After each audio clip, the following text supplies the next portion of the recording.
Commentaire de saint Thomas d'Aquin sur l'évangile de Jean, chapitre 5.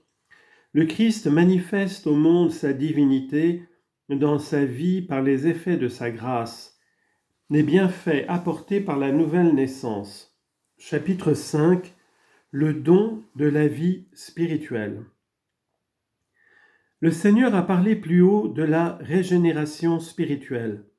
Il parle maintenant des bienfaits qui sont accordés par Dieu à ceux qui ont été régénérés spirituellement, chapitres 5 à 11.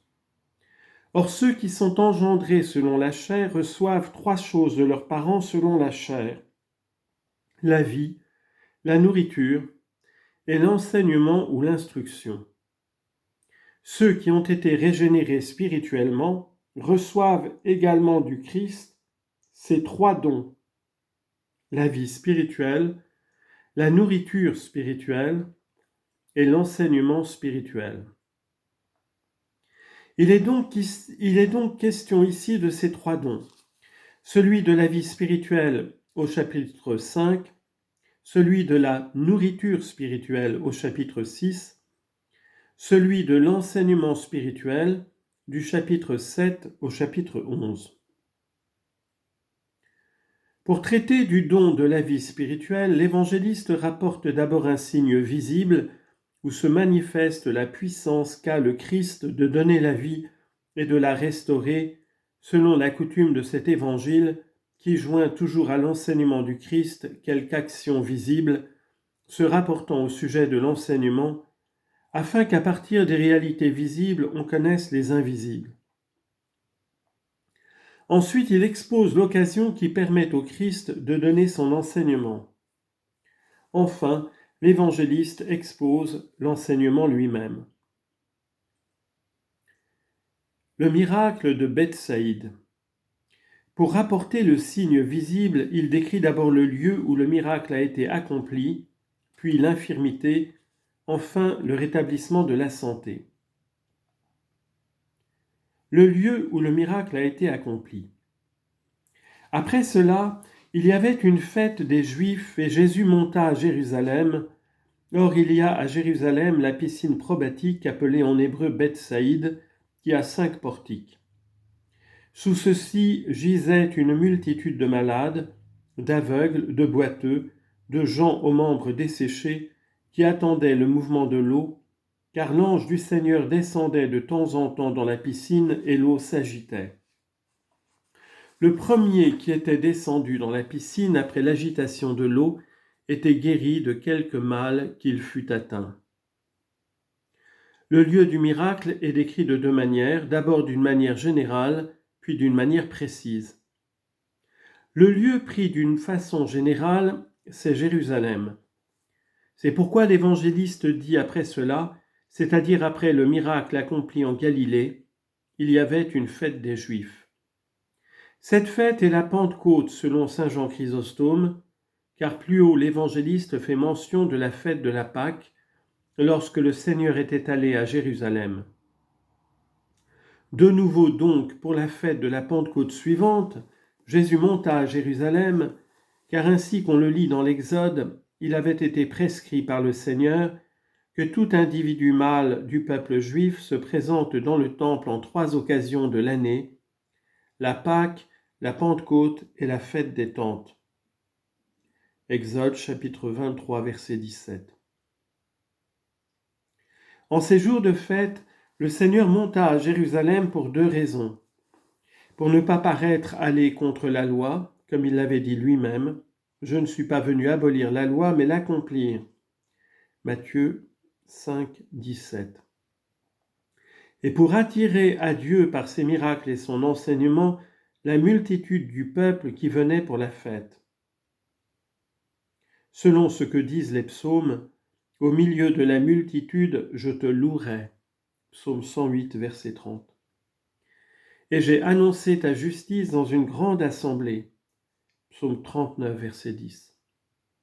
Aussi le Christ dit-il lui-même, « J'ai parlé ouvertement au monde, j'ai toujours enseigné dans la synagogue et dans le temple, où tous les Juifs s'assemblent. » Jean 18, 20. Le lieu précis du miracle fut la piscine probatique qui est décrite sous 4 aspects. Son nom, la disposition des lieux, ceux qui l'habitent et sa vertu particulière. Le nom de cette piscine est piscine probatique, du grec probaton qui signifie brebis. On l'appelle probatique, c'est-à-dire pour les troupeaux de brebis ou de bestiaux, parce que les prêtres y lavaient les cadavres des bêtes, surtout ceux des brebis, qui étaient le plus souvent offertes en sacrifice. D'où l'appellation hébraïque Bethsaïd, c'est-à-dire maison des brebis. Cette piscine était en effet proche du temple et alimentée par les eaux de pluie. Au sens mystique, selon saint Jean Chrysostome, cette piscine préfigurait le baptême. Voulant donner diverses préfigurations de la grâce baptismale, le Seigneur donna d'abord une eau purifiant les souillures du corps contractées au contact des choses considérées par la loi comme impures. C'est de cette eau que parle le livre des Nombres, chapitre 19. Ensuite, il donna à cette piscine une vertu particulière, qui représente de manière plus expressive que l'autre eau la vertu du baptême, parce que non seulement elle guérissait des impuretés de la chair, mais encore elle délivrait des infirmités du corps. En effet, les préfigurations exprimaient d'autant mieux la vérité qu'elles en étaient plus proches. La vertu de cette eau était donc le signe de la vertu du baptême, car de même que cette eau, du fait qu'elle lavait les corps, avait la vertu de guérir l'infirmité, non certes par sa propre nature, mais grâce à un ange, ainsi l'eau du baptême a la vertu de guérir l'âme et de la laver des péchés. Citation, « Il nous a aimés et nous a lavés de nos péchés. » Apocalypse, chapitre 1, verset 5. D'où l'on voit que la passion du Christ a été préfigurée par les sacrifices de l'ancienne loi.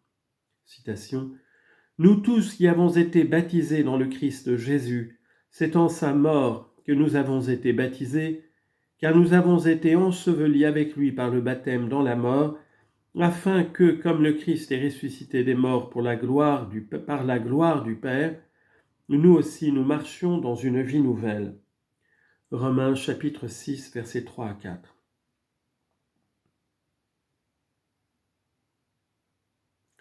Selon Augustin, d'autre part, l'eau renfermée dans cette piscine signifiait l'état du peuple juif. Citation, « Eaux abondantes, les peuples nombreux. » Car les nations n'avaient pas été enfermées dans les limites de la loi divine, mais chaque peuple marchait selon la vanité de son cœur. Éphésiens 4, 17. Le peuple juif, au contraire, était enfermé sous le culte du Dieu unique. Citation, « Avant que la foi vînt, nous étions enfermés sous la garde de la loi, en vue de la foi qui devait être révélée. » Galates 3, 23. C'est pourquoi ce peuple était représenté par l'eau renfermée dans la piscine.